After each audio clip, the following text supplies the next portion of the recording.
makapangyarihan sa lahat. Sige po, tayo po lahat ay tumayo. Ihanda po natin ang ating mga puso. At damhin po natin ang presensya ng ating Panginoon Diyos sa gabi nito. Sa mamamagitan ng pananalangin. Hallelujah. Hallelujah. Ama naming Diyos, ang dakila, nagpupuri po kami at nagpapasalamat sa gabi nito. Tunay nga po, Lord, na napakabuti mo, Panginoon, sa buhay ng bawat isa sa amin. May kanya-kanyang mga trabaho, still, Panginoon, pinagtagumpay niyo ang bawat isa sa amin na naririto. Kaya, Panginoon, nagpupuri po kami at nagpapasalamat sa oras na ito dahil ang bawat isa sa amin ay sinamahan mo, pinagtagumpayan niyo, Panginoon. At tunay nga po, Lord, na sa oras na ito, ihanda niyo ang aming mga puso, ang aming pong mga kaisipan. Inaanyayahan namin ang iyong banal na Espiritu Santo na siyang malayang pumilos sa aming pong kalagitnaan, sa aming pong mga buhay. Sakupin niyo kami, Panginoon, sa oras na ito. Patuloy na patawarin niyo ang aming pong mga buhay, ang aming pong mga puso, Panginoon, ang aming pong mga kaisipan, ang lumabas sa aming pong mga labi, Panginoon Diyos. Patawad, Panginoon. Tunay nga po, Lord, na kami po ay nagpapakumbaba sa iyong harapan. Patuloy na humihingi ng iyong paglilinis, Panginoon. Yes, O God, salamat po. Salamat sa iyo, Panginoon, sapagkat meron kaming Jesus na makapangyarihan sa lahat, na laging handang magpatawad, maglinis, Panginoon, ng aming pong mga pagkukulang sa iyo, Panginoon Diyos, ng aming pong mga pagkakamali. Salamat sa iyo, Panginoon. Napakabuti mo, Diyos. Tunay nga po, Lord, na sa oras na ito, pagpalain niyo ang bawat isa na naririto, Panginoon. Samahan mo kami upang kami, Panginoon, ay maging kalugod-lugod sa iyong harapan. Ang bawat pagsamba, ang bawat pagtataas, ang bawat pananalangin, pagpupuri sa iyo, Panginoon, ay tunay na maging karapat-dapat kami rito, Panginoon, para sa iyo ito lahat, Panginoon. At tunay nga po, Lord, na samahan mo kami at pagpalain ang lahat ng gagamitin niyo, Panginoon Diyos, sa oras na ito, sa mga pag-aawitan, sa mga salita mo, Panginoon. Pagpalain niyo ang kanilang mga buhay, sa bawat mga panalanginan, Panginoon. Alam po namin, Lord, na bago pa lang po kami dumako sa lugar na ito, may ginagawa ka na sa buhay ng bawat isa sa amin. Pinuno muna kami ng kagalakan, kanina pa lang, Panginoon Diyos. Patuloy na pinagtagumpay niyo na ang bawat isa sa amin, Panginoon. At tunay nga po, Lord, habang kami, Panginoon, ay nag-aawitan, sama-samang magkakapatid, Panginoon, patuloy na ang pagkilos mo, Panginoon, ay maranasan po namin, Panginoon, sa amin pong kalagitnaan ng iyong presensya, Panginoon Diyos. At tunay na sa iyo lamang po namin masusumpungan ang tunay na kagalakan, tunay na kapayapaan, tunay na pagkilos, tunay na kapangyarihan na nagmumula sa iyo. At bawat mga kapatid po namin na wala pa sa oras na ito, Ama, pagpalain niyo ang kanilang mga buhay, ingatan niyo sila, Panginoon, patungo sa lugar na ito. Samahan, Panginoon, at tunay na kagaya rin po namin kung gaano mo kami pinuno ng kagalakan sa pagpunta sa mga gawain mo, ganun din ang kanilang mga buhay, Panginoon Diyos. Pagpalain niyo rin sila, Panginoon. At tunay nga po, Lord, na sa iyo po namin ipinagkakatiwala ang gawain ito, na uuwi kami sa kanya-kanya po namin mga tahanan, dala-dala po namin yung pag-ibig, yung kapangyarihan na nagmumula sa iyo, higit sa lahat, ang mga salita mo ay maging baon-baon po namin ito, Panginoon. Muli, Panginoon Diyos, maraming salamat. Purihin ka, dakilain ka sa gabing ito. Sa iyo po namin ipinagkakatiwala ang lahat sa natatanging pangalan ni Kristo Jesus. Amen. Amen. Isang pagpalang din po sa bawat isa. Yes, the Lord is faithful. Amen. Tuloy nga po na sa buong maghapon na kapaguran, pinili mo pa rin si Lord. Amen. Yan. Amen. Sa 2 Samuel po, verse 11, sa 2 Samuel chapter 11 po, ito yung sa time na nagkasala si King David dahil kay Bathsheba. And in verse 12 po, dito kinausap siya ng Panginoon na dahil sa kasalanan na nagawa niya, though pinatawad siya ng Panginoon, pero kukunin or mamamatay yung kanyang anak kay Bathsheba, yung una niyang anak kay Bathsheba. But before that, in verse 16, David pleaded with God for the child. He fasted and went into his house. Kumbaga, ito yung time na nag-pray si David, nakiusap siya sa Panginoon na huwag nang kunin yung kanyang unang anak, Bathsheba. Nag-pray siya, nagfasting siya, nakiusap siya sa Panginoon na huwag nang kunin. But, God did not answer his prayer. Hindi tinugon ng Panginoon yung kanya panalangin. There are times sa buhay po natin, even though earnestly nagpe-pray tayo kay Lord, di ba? Talagang buong puso kami nagpe-pray kay God, but at some point, hindi tinutugon ng Panginoon yung prayer natin. Di ba? May mga times talaga kasi hindi yun yung kalooban ng Panginoon eh. Pero paano tayo nag-respond sa mga times na gano'n? When we pray to God earnestly, Lord, tulungan mo ako, or ganito, ganyan. Pero hindi tinigon ng Panginoon yung prayer natin. Paano ba din nag-respond sa bagay ng situation? E nakakatuwa po yung naging response ni David. Sa verse 20, sabi niya doon, kasi namatay na po yung anak niya. After 7 days, nag-pray siya, nag-fasting siya. No? But on the 7th day, namatay pa rin yung anak niya. Ito yung naging response ni David sa verse 20. Then David got up from the ground. Tumayo siya. After he had washed out, put on lotions and changed his clothes. And he went onto the house of the Lord and worshiped. Kumbaga, sa situation ni David, ang naging response niya sa ganong moment ng kanyang buhay, pinili niya pa rin bumangon. Nagsimba siya at nagpuri sa ating Panginoon. Amen po ba? Sana ganun din po tayo. May mga times talaga na hindi tutugunin ng Panginoon yung mga prayer natin dahil hindi ito yung kalooban niya. Pero paano pa tayo mag-respond? Sana yung maging respond natin, magpatuloy pa din, magpuri at maglingkod pa din sa ating Panginoon. Amen po ba? Talakpakan nga po natin si Lord sa tingin ko. Amen.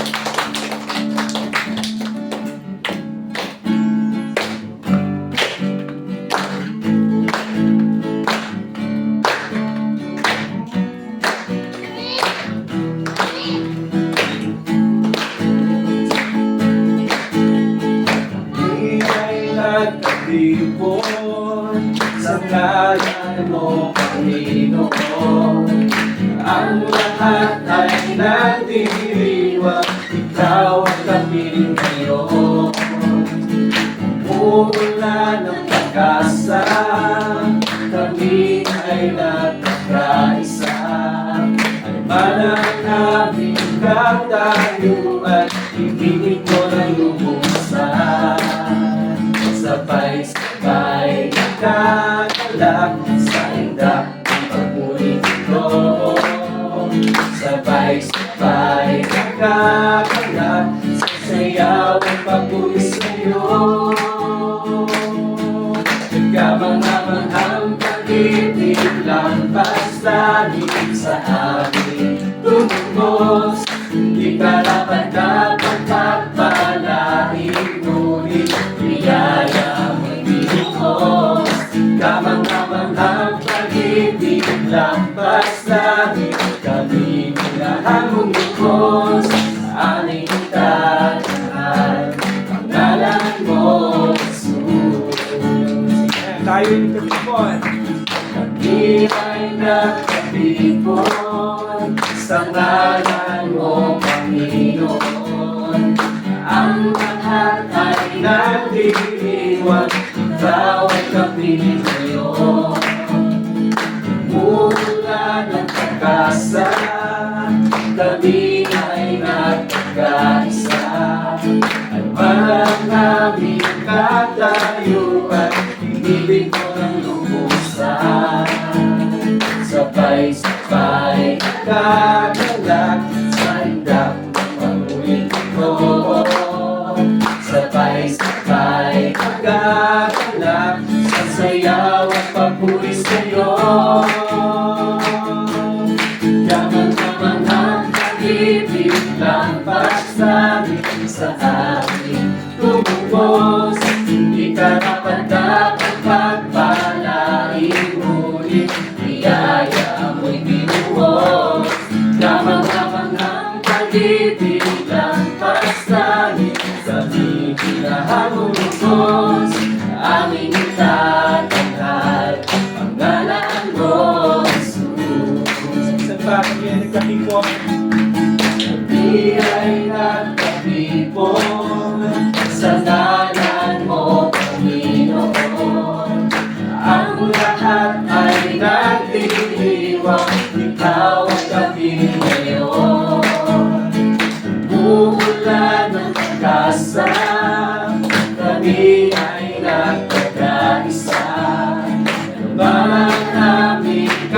layo at hinihingi ko ng lumusan. Sabay-sabay nagdadala sa indang ng papuling ito. Sabay-sabay nagdadala sa sayaw at papuri sa'yo. Kamang-kamang ang pag-ibig ng pagsangit sa aking tumuhos. Di karapat-dapat pagpalain, ngunit biyaya mo'y binuhos. Kamang-kamang ang pag-ibig ng pagsangit, kami pinahalong lubos. Aming itatanghal, pangalan mo, Jesus. Sabay-sabay nagkagayak sa indang ng papuling ito. Sabay-sabay nagkagayak sa sayaw at papuri sa'yo. Kamang-kamang ang pag-ibig niyang paslangit sa amin tumugos. Di karapat-dapat pagpalain, ngunit biyaya mo'y binuhos. Kamang-kamang ang pag-ibig ng paslangit, kaming hinahalong lubos. Aming itatanghal, pangalan mo, Jesus. Aming itatanghal, pangalan mo, Jesus. Aming itatanghal, pangalan mo, Jesus. Hallelujah. Yes, Lord, salamat po sa mga papapala. Hindi naman karapat-dapat, Panginoon Diyos, pero pinagkakalap pa rin po nila sa amin. Salamat, Lord God. Thank you, Lord. Yes. Thank you, Lord, sa Panginoon. Walang dapat sa buhay ko'y lagi mong laan. Narito dahil sa biyaya mo, habang buhay magpupuri sa'yo. Walang hanggan, katapatan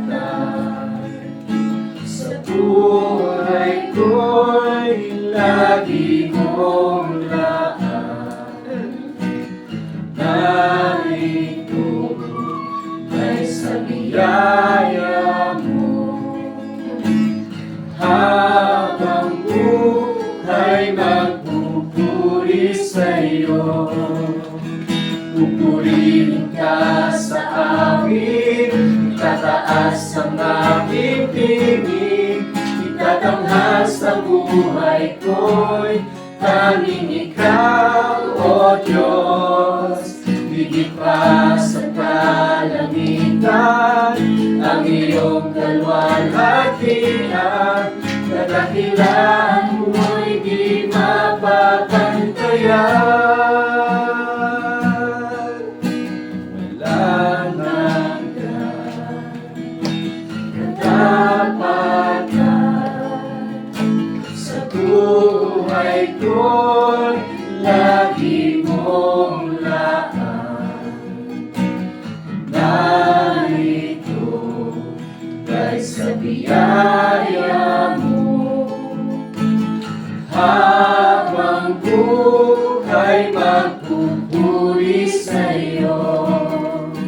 Pupurihin ka sa awit, itataas ang aming tingin. Itatanghal sa buhay ko'y tanging ikaw, O Diyos. Higit pa sa kalangitan, ang iyong kalwalhatian. Kadakilaan mo'y di mapapantayan. Jesus, sa'yo ang kapulihan, kalwalhatian ngayon at magpakailanman. Jesus, sa iyo ang karangalan. Jesus, sa iyo ang karangalan, kapangyarihan ngayon at magpakailanman. Pupurihin ka sa awit, itataas ang aming tinig, itatanghal sa buhay ko'y tanging ikaw, O Diyos. Higit pa sa kalangitan, ang iyong kalwalhatian, kadakilaan mo'y di mapapantayan. Jesus, sa iyo ang kapulihan, kalwalhatian ngayon at magpakailanman. Jesus, sa iyo ang karangalan. Jesus, sa iyo ang karangalan, kapangyarihan ngayon at magpakailanman. Jesus, sa iyo ang kapulihan.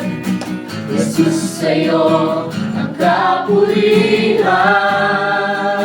kalwalhatian ngayon at magpakailanman. Jesus, sa iyo ang karangalan. Jesus, sa iyo ang karangalan, kapangyarihan ngayon at magpakailanman. Pupurihin ka sa awit, itataas ang aming tingin, itatanghal sa buhay ko'y tanging ikaw, O Diyos. Higit pa sa kalangitan, ang iyong kalwalhatian, kadakilaan mo'y di mapapantayan. Higit pa sa kalangitan, ang iyong kalwalhatian, kadakilaan mo'y di mapapantayan. Pupurihin ka sa awit, itataas ang aming Yes, Lord God, tinig, itin mo, Panginoon. itatanghal sa Sabi pagsamba sa buhay dakilang pangalan. ko'y Hallelujah. tanging ikaw, Yes, ikaw lamang, Panginoon. Higit pa sa kalangitan, ang iyong kalwalhatian, kadakilaan mo'y di mapapantayan. Church, see God. Pupurihin ka sa Yes, ulitin mo ito ng awit, buong puso, Plaza. itataas ang aming Yes, God. tinig, itatanghal sa buhay ko'y tanging ikaw, O Diyos. Higit pa sa kalangitan, ang iyong kalwalhatian, kadakilaan mo'y di Higit pa sa kalangitan. mapapantayan. Hallelujah. Higit pa sa kalangitan, ang iyong kalwalhatian, kadakilaan mo'y di mapapantayan.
Sa araw po nito, meron ginawang mabuti ang Diyos sa buhay niya. Amen. Meron pagpapalang natanggap mo sa araw na ito. Nag-iingat, galingan, Amen. sa pamilya, sa trabaho, sa pag-aaral. Yes, Lord. Salamat. Tunay na mabuti ang Diyos natin. Amen. Amen. Wala siyang katulad. Lord, salamat. Thank you, Lord. Thank Kung you, hindi dahil po sa inyo, Jesus. Panginoon Diyos. Malamang, Lord, sobrang kaming nahihirapan niya. But Siya thank nga you po. for your presence, for your Amen. guidance, Amen. for your words, Lord God, for your promises na siyang bibigay sa amin ng lakas, Yes, Panginoon, Lord. Salamat. para mapatuloy. Amen. Salamat, Panginoon, sa kabutihan mo, Lord. Yes, Lord. Kagaya po ni David, Panginoon Diyos. Yes, Jesus. May mga times man, Lord, na feeling namin tahimik ka, feeling namin hindi mo nakikita yung sitwasyon, feeling namin hindi mo tinutugon yung aming mga panalangin. Lord God, naway maging katulad kami ni King David, Lord. Amen. Sa anumang sitwasyon, sa anumang pagkakataon, Siya nga. magpupuri at maglilingkod pa rin sa iyo, Panginoon. Amen. Sapagkat deserve mo ito, Panginoon. Yes, Lord. Hallelujah. Thank you, Lord, for the life na meron kami. Yes, Lord. Salamat. And for this GCCC family, Panginoon. Amen. It's about pamilya din po namin kinabibilangan. Yes. Lahat ng ito, Lord, ay pagpapala galing po sa inyo, Panginoon. Yes, God. Nawa matuto kami i-value ito, bigyan ito ng halaga, Yes, ipapahalaga Lord. po, Panginoon. Bind us with your love, magkakaisa, Panginoon, tungo po sa ikakadakila na inyong dakilang pangalan. Yes. Salamat po, Panginoon, nawa sa gabi ito, ikaw ang siyang maging sentro, ikaw ang siyang maitaas sa buhay po namin, Lord God. Amen. Makita namin ang kabutihan mo sa buhay po namin. Yes, Lord. Maraming salamat po. We give you all the glory, honor, and praises in Jesus' mighty name we pray. Amen.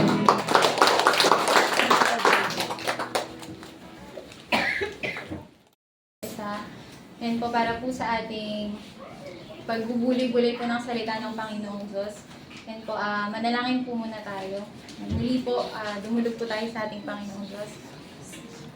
Aming Ama, pinupuri ka po namin, pinapasalamatan sa gabi po na ito. Salamat Panginoon sa banal niyo pong presensya. Salamat Panginoon for this privilege, Lord, na makapagpuri po kami sa inyo. Maitaas yung pangalan niyo, Panginoon, ng sama-sama. And tunay nga, Panginoon, dumudulog kami sa inyo ng patnubay na nagmumula sa inyong karunungan, Panginoon, na alam po namin na ang makapangyarihan ng salita, Panginoon, ang siyang patuloy, Panginoon, na makakasama po namin, makakapagpabago sa amin, Panginoon, at patuloy na magdidilig, Panginoon, sa aming mga espiritual na buhay. Patuloy na pagyamanin niyo po ang aming pananampalataya sa inyo at patuloy, Panginoon, na ma-receive po namin yung blessings na nagmumula sa inyong mga salita. Thank you, Father, sa inyo ang papuri, pasalamat at pagdakila in Jesus' name. Amen. Ayan po. Yung pagbubulay-bulayan po natin ngayon is pinamagatan ko po siyang "For God guides, He provides." So, hindi na po to bago sa atin. Yan, isa nga daw po to sa famous or used na quote na quotation galing po sa Bible. Marami po siyang basis na Bible verses. May 5 to 6 Bible verses po yun. Pero kinuha ko lang po yung sa Isaiah 58. Yan po. Yung Isaiah 58 po is tungkol po siya sa mga Israelita. And tungkol din po siya sa kung ano po yung fasting at yung true worship. Yan po. Nabanggit po ni Danilo kanina yung fasting sa in-exhort niya po kanina bago po tayo mag-praise and worship na si David po, di ba, nag-fast siya and prayer. Fasting and prayer. Na pag sinabi nating fasting po, di ba, ni-deprive natin yung sarili natin sa mga physical na bagay. Katulad ng pagkain, or yung pagka-hook mo sa social media, kali naman yung sobra mong pagtulog, o sobra mong pahinga. Yan. Para po sa hopes natin of spiritual benefits. Pero dito po sa Isaiah 58, yan, ipinakita po na yung mga tao noon, yung mga Israelita, na maaari din po mga tao ngayon, na kabilang po tayo, ay minsan nagpa-fasting tayo sa maling paraan or maling rason. Yan, through fasting is not depriving yourself to show God how holy you are, to get Him to overlook your wrongdoing. Yung fasting daw po is hindi para pakita mo sa Panginoon na I am holy, yan, na para ma-overlook o makalimutan ni Lord lahat ng mga kasalanan mo. And true fasting daw po is hindi rin yung to get God to bless you. Ang fasting daw po is depriving yourself, true fasting is depriving yourself po by choosing to be a blessing to others. Yan, para daw po maging pagpapala tayo sa iba. For example po is, mag-skip po tayo ng meal natin. Yan, yung meal po natin is hindi lang po siya dahil hindi tayo magluluto, wala tayong pagkain. Kundi yung meal na iniwan natin is ibibigay natin yun. Yan, sa taong nagugutom o sa taong nangangailangan. Ano po. So for the benefit of other people, po yung fasting, and it is not for our own benefit. Yun po yung mababasa po natin sa Isaiah 58 na mamaya po at i-glance po natin yung ibang verses po. And yun po, and yung fasting po is part of a holy, obedient life. Yan po, alam naman po natin na we seek to have a holy, obedient life. Kahit napakahirap po sa mundo na to na gawin po yun, no? Pero yun po yung goal natin as a Christian na hanggat maaari, we walk a holy, obedient life. Yun po, and nung nakita ko po itong i-share ko po sa inyo, yun may naalala ko isang student ko na ano siya member siya ng isang church dito sa Limay and very active yung mga youth nila. Tapos nung nagla-lunch kami, sabi niya sa akin, sabi ko sa kanya, kain na ako. Sabi niya, hindi ma'am, hindi ako pwedeng kumain kasi naka-fasting ako. Tapos lumabas siya. Tapos bumalik na naman siya. Tapos nilingon niya yung mga klase niya, sabi niya, ay ma'am, lalabas na nga lang ulit ako kasi natitempa kong kumain. Dahil halos lahat nga kumakain. So yun, yung fasting talaga, it's really a sacrifice and hindi ganun kadali. Kaya nga, it's a way and it's a step po to have a holy, obedient life. Pero nakakatuwa po na may estudyante ka na mismo nagsasabi na gano'n or nagpapaalala sa'yo na good is saying. Yun po.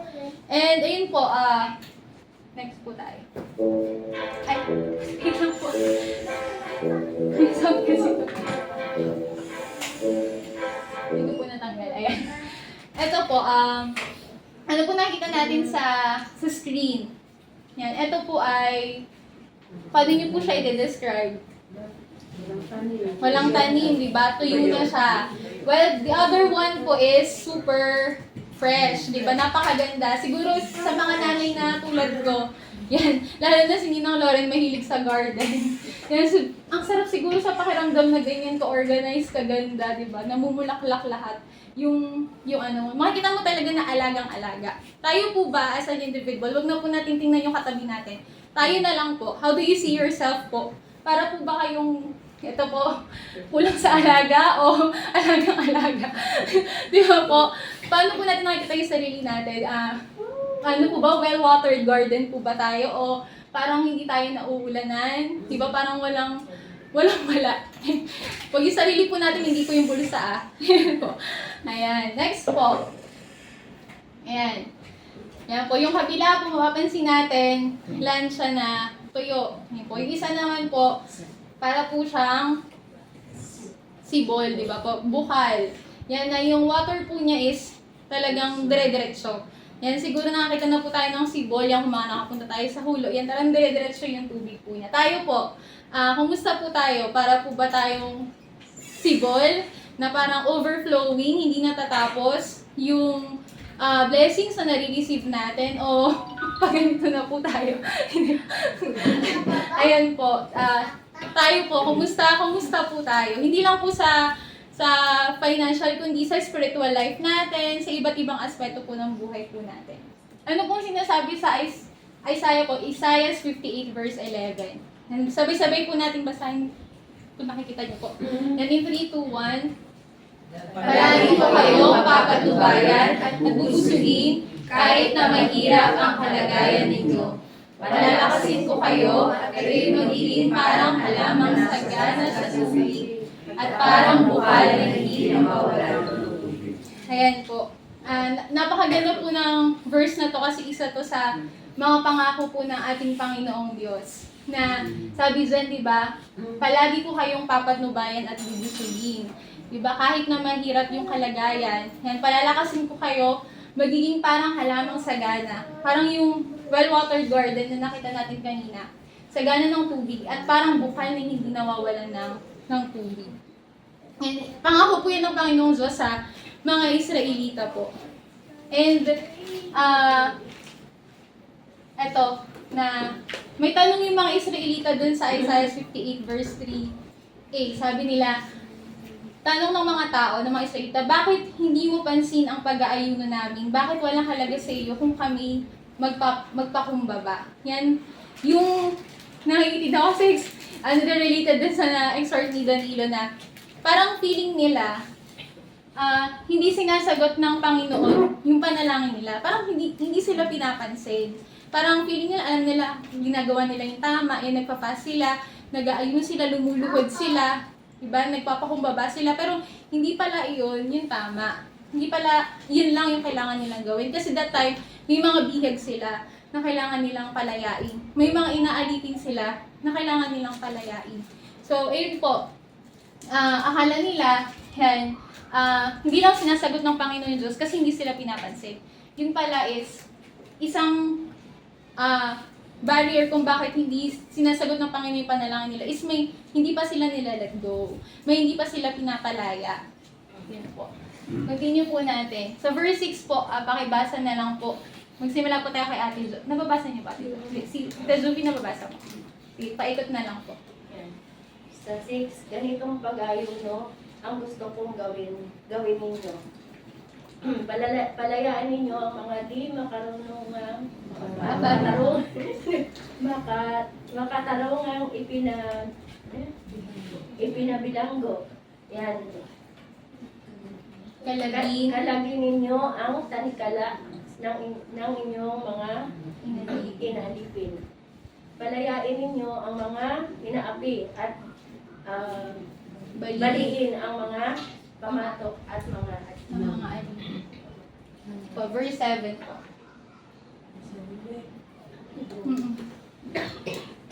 Ang mga nagugutom ay inyong pakainin.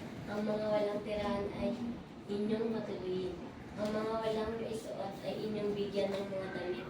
At sa mga nangangailangan, mga kamag-anak ay huwag kayong mapakit.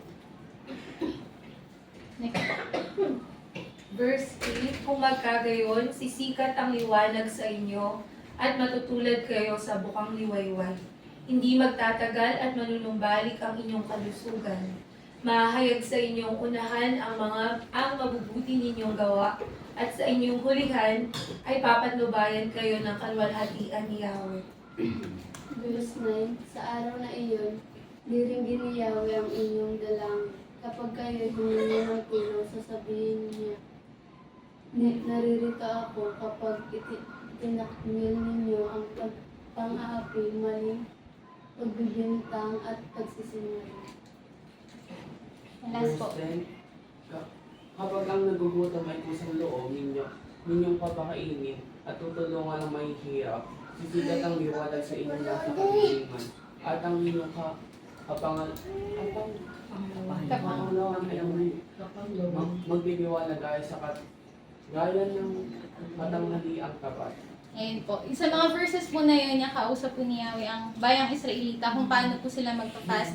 And kasabay ng instruction niya is binigay niya din sa verses 9, 9, 10 po yung kung ano yung blessings na marireceive ng mga sumusunod sa kanya at susunod kung paano po yung pag-aayuno. Yan, to make it simple po, it's about following God, no po, having yung holy obedient life na pwede nating ipagkaloob at gawin para sa ating Panginoon. So, na laging may karampatan pong pagpapala. No po. Fast as part of a holy obedient life. Yan, we have God's provision as we choose a holy obedient life. Po, kapag naglingkod ka sa Panginoon, yan po, nanakawin no ng oras mo para sa makamundong gawain. Yun po. Laging ganun po. Pero, sa kabilang banda po, di ba, kapag pinili mo naman ang makamundong gawain, nanakawin ito ang oras mo para sa Panginoon. So, dalawa lang yun. Yan. Are we going to choose God? Di ba po? Kasi, sa totoo lang, di ba, parang ako as my personal testimony, nagpapasalamat ako sa Panginoong Diyos na yung late childhood ko, yan, yung teenage ko, nasabi ko, sulit siya kasi na-spend mo siya or sa tulong ng Panginoong Diyos tsaka ng mga leaders ng church na na-train kayo na choose God over dun sa mga gawain ng mundo. Na kahit may nag-aaya sa'yo sa labas, pipiliin mo pa din na umattend ng gawain, na maglingkod sa Panginoon Diyos. Umattend ng practice, yan, mga ganun po. And totoo yun, na kapag pinili mo yung Panginoong Diyos at maglingkod sa Kanya, diba? Nanakawin yun yung oras mo sa mga makamundong gawain. Katulad nito, pag pinili natin na nandito tayo, diba? Mananakaw yung oras natin na pwede natin ipang Facebook, diba? Ipanood ng YouTube habang nagpapahinga. Kasi sure ako pag uwi natin ito, konting minutes lang, ihiga na tayo at matutulog na tayo. So, we choose God. We choose God's Word and we choose to serve God. Ayun po yung gusto ng ating Panginoon Diyos. And may gusto po akong tatlong bagay na, yan, makita po natin din dito sa Isaiah 28 verse 11 to 12, yung last part na po, na really po, kapag nilid tayo ng Panginoong Diyos sa isang bagay, sa paglilingkod, may provision na nanggagaling sa Kanya. Ayun po. Una po is sustaining. Basa po natin yan sa Isaiah 28 verse 11. The Lord will always lead you, satisfy you in a parched land, and will strengthen your bones. Yan po, diba? Tatlong bagay po dyan. When God sustains us, po, may leading. Yan. Ito, satisfying po yun, and strengthening din siya. Yan po. Leading. Nililid tayo ni Lord na dun sa mga spiritual life po natin. Na nandun yung nagsusustain yung Panginoong Diyos. Kasi kung tayo lang, di ba, baka up and down yung spiritual life natin. Pero nandiyan yung Panginoon para i-sustain po tayo dun sa leading sa atin ng ating Panginoong Diyos. Baging sa emotions po natin para matagpuan po natin yung contentment. Yan sa physical po natin. Nandiyan yung Panginoon para i-strengthen po tayo. Diba? Parang si Nanay Bining, yan, kahit hirap na siyang maglakad, papunta sa gawain. Yan, nandito pa rin. Yan, diba? Na nakalimutan daw po niya yung ano niya. Ako nahirapan po si Nanay maglakad. Alam natin, diba, na nagpapalakas, nagsusustain si Lord sa atin. Yan, para idala tayo sa gawain po niya at piliin na makinig na kanyang mga salita. Ayun po. And next po, yan, healing. Yan po, sa Isaiah 28 verse 12, some of you will rebuild the ancient ruins, you will restore the foundation laid long ago, you will be called the repairer of broken walls, the restorer of streets where people live. Ayan po, lahat po tayo nang nangangailangan ng kagalingan, tama po ba? Yan, hindi lang po sa physical, kundi sa ibang aspeto ng buhay natin. Sabi nga po sa isang verse from the Bible, di ba? God is close to the broken-hearted. Yan, di ba? Kasi yun din, yung kasawian ng isang tao, yung pagiging basag ng puso ng isang tao, nangangailangan din yun ng healing na nagmumula sa ating Panginoon Diyos. Kasi madalas nga yung sakit ng tao, hindi physical di ba? Madalas yung mental health, di ba? Yun yung nagiging sakit ng mga tao ngayon. And nakita ko dito, yan sa reference din po na ginamit ko, na nag-remind sa akin na yung church tayo, we are a place po of restoration. And we are also a place po of those people po na nangangailangan na ma-repair sila. Na ma-restore po sila.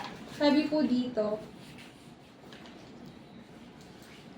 yan po, God is concerned about rebuilding, restoring, repairing broken people and broken communities. Yan po, parang mapatungkol naman po ito sa mga missionaries po natin, sa mga nag-mission po din po sa atin, na lagi nating ding maisip na baka yung papasukin kong tahanan na to, they are broken, diba?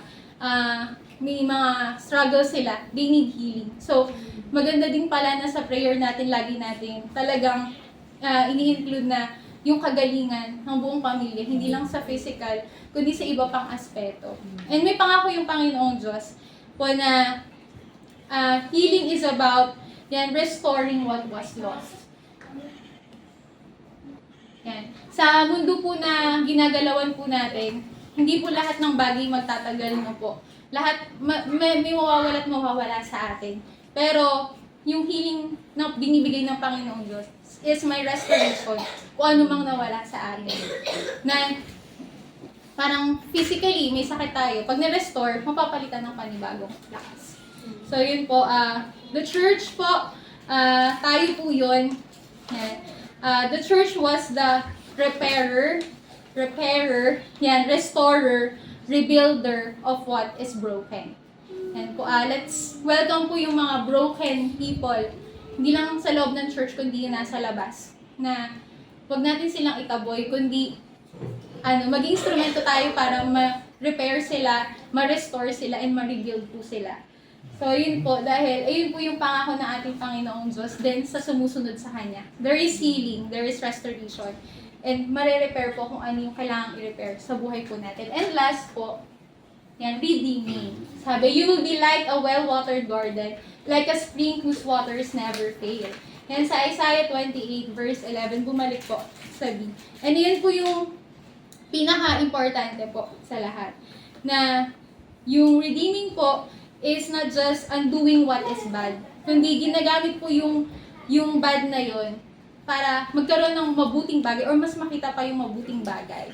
No po, yung story po ni Joseph then from the Bible, kilala naman po natin si Joseph, yung difficulties na pinagdaanan po niya. And yung parang yung life niya, yung makikita natin na nandun yung, nandun po yung una, ano po yung una? Meron pong, sustaining, yan. Nandun po yung di ba, ano mga ginawa kay Joseph, tinapon po siya, di ba? Ng mga kapatid niya, binenta po siya. And makikita natin na sinustain ng Panginoong Diyos yung lakas niya, maging yung buhay niya para malagpasan po yung sitwasyon na iyon. And binigyan siya ng bagong pamilya. Di ba po sa Egypto? Binigyan siya ng bagong status. Ni-restore yung status niya, ni-restore yung honor niya. Alam naman natin kung paano siya biniles ng Panginoong Diyos. And then, nagkaroon ng healing. Healing sa part na na-reconnect siya dun sa birth family niya. Po, na nagkaroon ng healing kung saan nawala yung galit niya at natuto po siyang magpatawad. And lastly po, yung redemption na nanggagaling sa Panginoon na na-experience niya personally na anumang bad na experience na nangyari sa kanya, sa family po niya, ay na hindi lang siya nakasurvive. Diba? Na-restore pa kung ano yung nawala sa kanya. Mas lalo pang naig yung pagmamahala nilang magkakapatid ng pamilya nila. Yun. And He redeemed na making things better.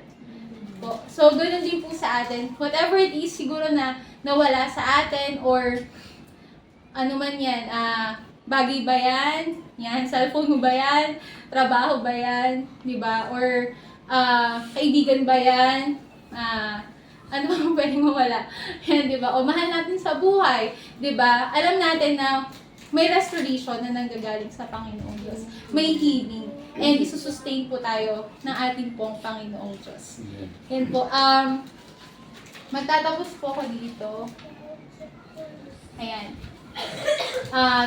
This principle reassures Christians that they do not need to fear lack or uncertainty when they are walking in obedience to God's will. Diba? Wala tayong dapat ikatakot na magkukulang tayo and mawawalan tayo. Lalo na tayo. Tayo to eh. Kristiyano tayo. Hindi tayo magkukulang. So, wag tayong matakot kahit na minsan dadaan talaga tayo doon. Even yung mga uncertainty. Yan, isa yan sa description ng mundo na to, that this world is uncertain. Wala talagang kasiguraduhan sa mundo na ginagalawan natin. Pero sabi dyan, huwag tayong matakot. Lalo na kung naglalakad tayo in obedience to God's will. Yun po, panghawakan po natin na we are walking dun sa leading ng ating Panginoong Diyos. As a pastor po, as leaders, as followers, as cell group leaders, as ministers po, huwag po tayong matakot. Hindi po tayo pagpupalangin ng ating Panginoong Diyos. Yan, papuri po sa ating Panginoon.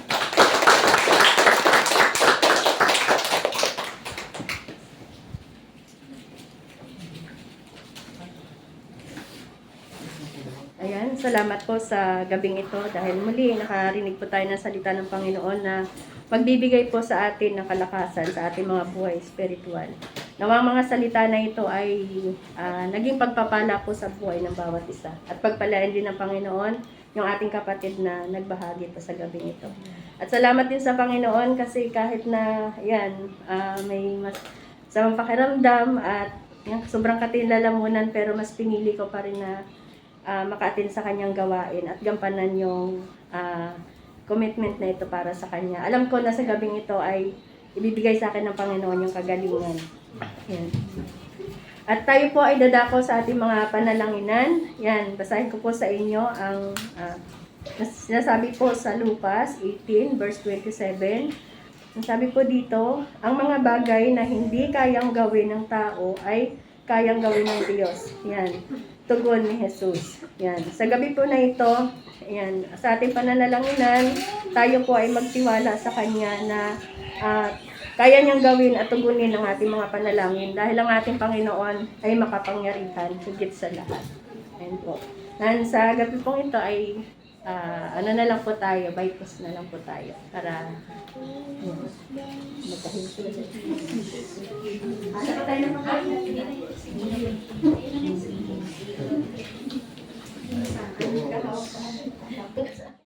Ayan. Hindi po, tayo po ay manalangin. Maraming Diyos, mga Panginoon sa lahat, patuloy ka po namin pinupuri at pinapasalamatan po, Panginoon, sa gabing ito na kami po ay muli sama-sama na nakadulog sa iyo para manalangin. Salamat, Panginoon, dahil alam po namin na sa gabing ito ay nakahanda na po, Panginoon, yung mga katugunan mo sa bawat pinanalangin po namin. Maging sa mga panalangin po ng bawat isa sa amin, maging sa mga prayer item, Panginoon, na dinulog namin sa iyo. Ikaw ang Diyos na makapangyarihan at handang tugunin ang lahat ng ito. Kaya, Panginoon, sa gabing ito, ngayon pa lamang, nagpapasalamat na po kami sa lahat ng mga katugunan niyo sa aming mga pananalangin. Maraming salamat, Panginoon. At sa oras na ito, patuloy nga din po, Panginoon, na tinataas po namin sa iyo ang mga pagpapala na pinagkakaloob niyo po sa buhay ng bawat isa. At muling maibalik po namin ito sa iyo, Panginoon. Ito po ay datas namin sa iyo, nabasbasan niyo po ito, Panginoon, upang ito po ay maging kagamit-gamit po sa iyong bahay-sambahan. Maraming salamat, Panginoon. Ito po ang aming samot dalangin sa tanging makapangyarihang pangalan ni Kristo Jesus. Amen.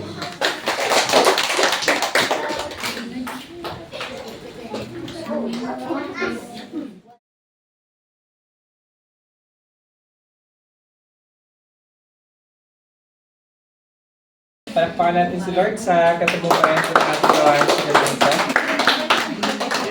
So, for our special announcement, check nyo na lang po yung mga cases natin, especially sa mga practice and meetings. Yan. Meron po tayong LC meeting this coming Sunday, alauna po ng hapon. Prepare po natin yan yung mga reports. Any special announcement? Sige po, wala na po. And close po tayo sa panalangin.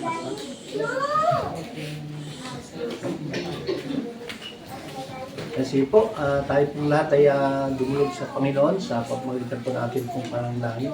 Pag-pray din po natin si Anses sa kanya pong darating na kaarawan sa araw po ng Biyernes. Yan, sabi niya ay sabi ng kanyang mga anak is pagdiriwang daw ng buong bayan ng Bibay. Sige po, mag-release po tayo ng mga pagpapala sa buhay po ni Anses. Tunay nga po, Panginoon, nagpupuri, nagpapasalamat sa kami sa gabi po na ito na kami po ay nagululog sa aming panalangin na sa patuloy na pagbibigay ng Panginoon ng mga biyaya at pagpapala. Ang buhay po ni Anses sa Panginoon, talo na rinigit ng Panginoon.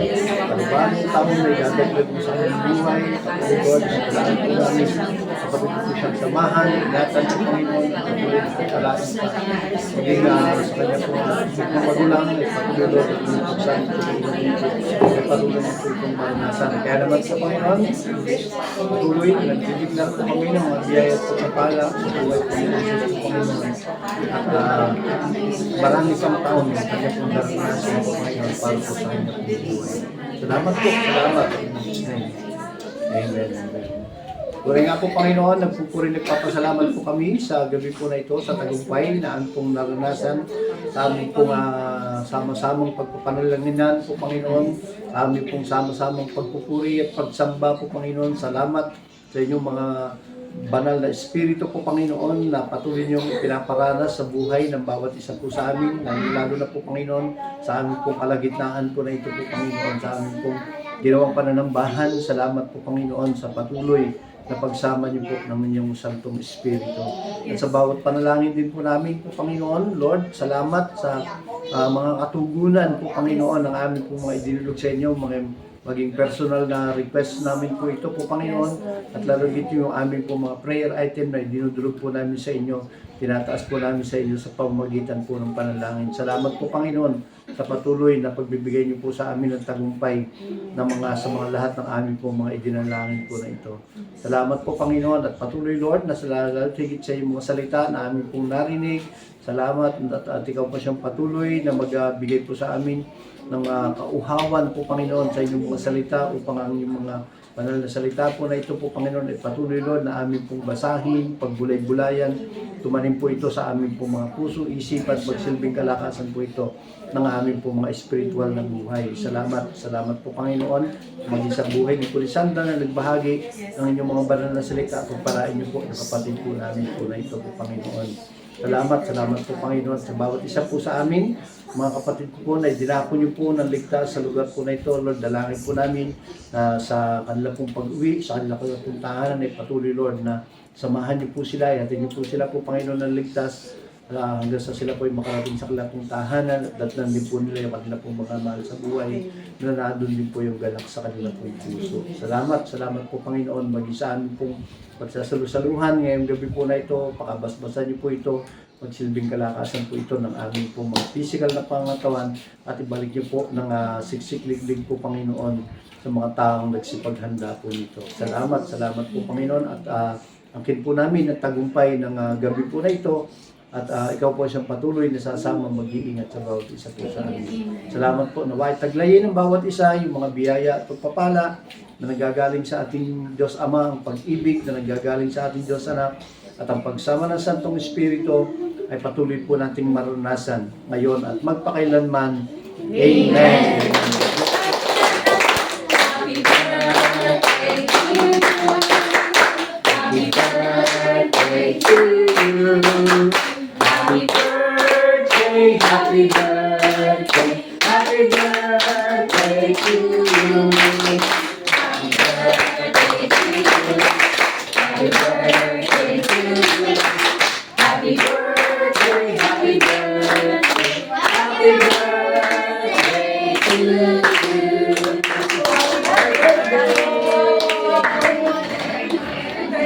Happy birthday.